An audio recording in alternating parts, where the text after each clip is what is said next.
This is Bloodless, which is a non-lethal combat game with a bit of a lethal edge to it. And this is sponsored by 3D Realms. Be sure to like the video, subscribing is great as well. So we're taking a look at this distinct game, which we are here to promote and say add to your Steam wishlist. Or if you're watching this later on when it's available, just go check out the Steam page or wherever else it might be available and see if the game is for you. But for now, you can download and play the demo on Steam between June 10th and 17th. Try the game and share your feedback with the developers through the Steam forums.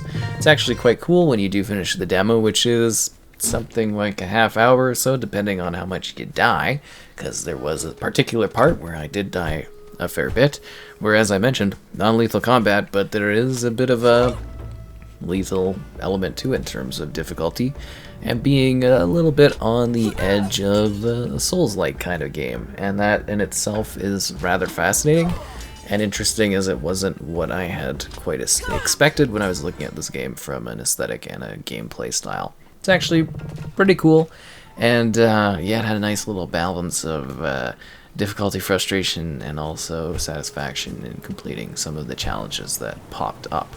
So this has a distinct art aesthetic to it that I quite loved.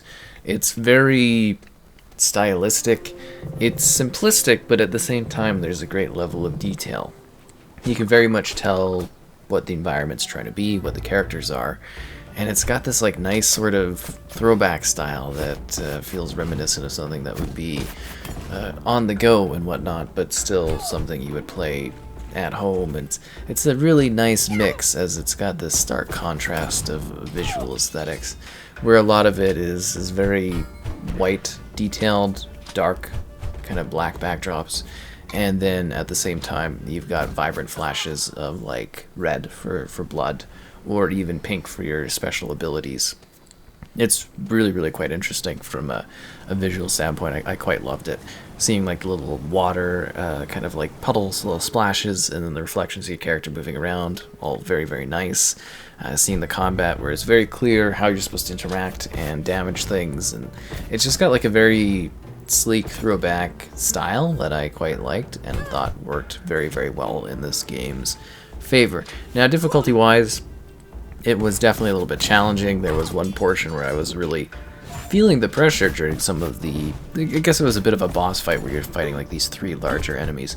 But the game itself in concept is not too difficult to understand. It is a passive kind of deflection and or parry kind of system, where the idea is your character has this like dark history of bloodshed and darkness and chaos. Like there's a lot hidden there behind the characters. You get these strangely dynamic chatting cinematic kind of scenes where it's sort of like little bops of like dialogue popping up in a quirky way. I actually quite liked it because normally it's just kind of text that just sort of scrolls across your screen when you play most text-based games, you know, in dialogue and conversation. You're just kind of like tapping something really quickly to get through stuff. Whereas this has like specific indented segments that kind of pop up to perform a more natural showcase of language and chatter and story to the characters, which I thought was rather cool to have. Seriously, it definitely added a lot to the narrative, kind of having these bits where you were actually feeling like the conversation was kind of going on, as opposed to just reading through little text bubbles and stuff like that. I think they kind of nailed the actual narrative delivery in this. And as I was mentioning, there actually is a lot of narrative and story behind this character, where it seems like she has a bit of a dark, mysterious past, one that was filled with chaos, and has kind of decided that, hey, I'm not gonna do that anymore. And now you're still being faced with a returning home story where the home that you once knew is no longer safe, and it's filled with some treachery. And instead of trying to kill your targets or kill your enemies, you're just attempting to disarm them, which seems to throw everybody off.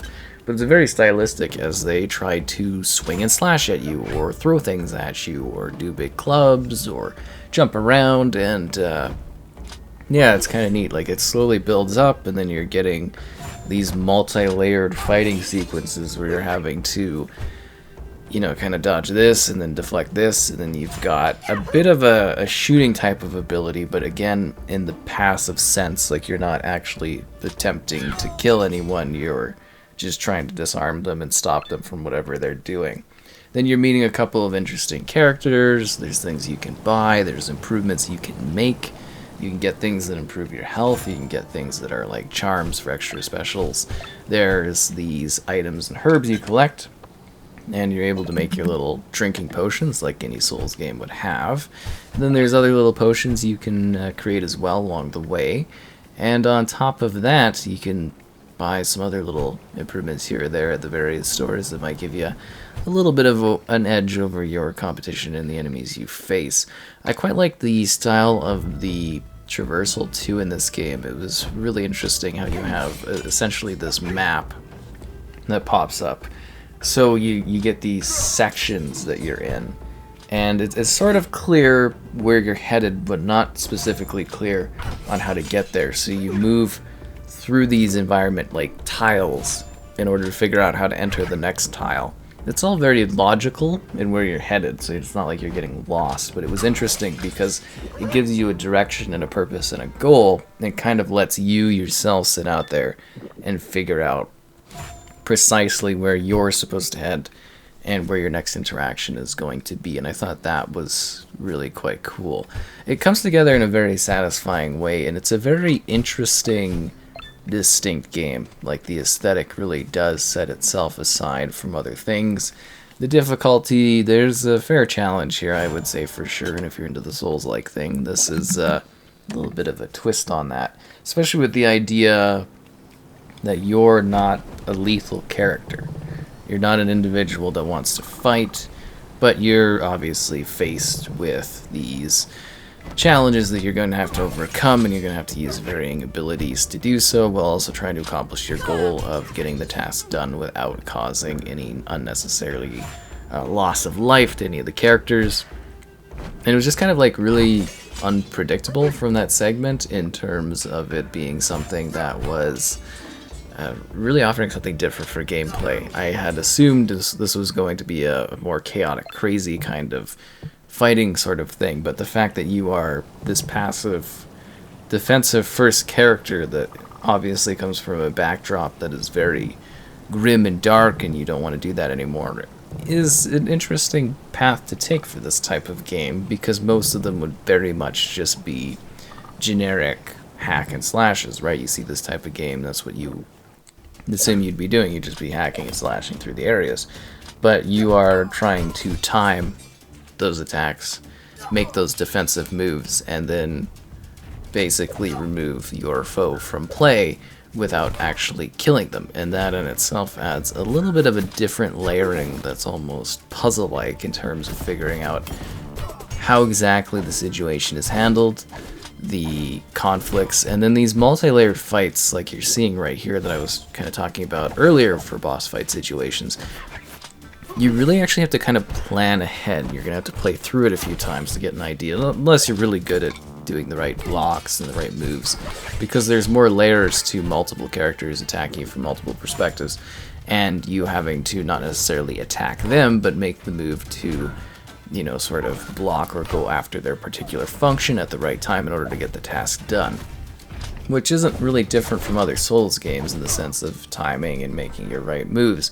It's just here you're not specifically attempting to like actually kill anyone, because that's against what your character believes in, and that I think that in itself is really, really quite cool. So I generally enjoyed playing this. I thought it was a very different sort of thing. It was kind of nice where I was sitting there being like, I'm frustrated at this particular part, but still having the desire to sit there and actually work through the particular part to get to the next section to see the story elements. And I thought that was really quite neat. So hopefully this gives you a good little showcase of what this game's like. You can check out the demo yourself, as I mentioned, through the particular dates. You can wishlist it on Steam, and you can generally just go and give the developers your feedback on this title, but I do think it's quite intriguing in how you move through it, the visual aesthetic of the game, the combat, the flow of it, and just the premise that it's doing with this character is rather intriguing. So I kind of just enjoyed it. I thought it was pretty cool, and it should be interesting to hopefully check out the full version of it at some point down the road when it's ready for its final release.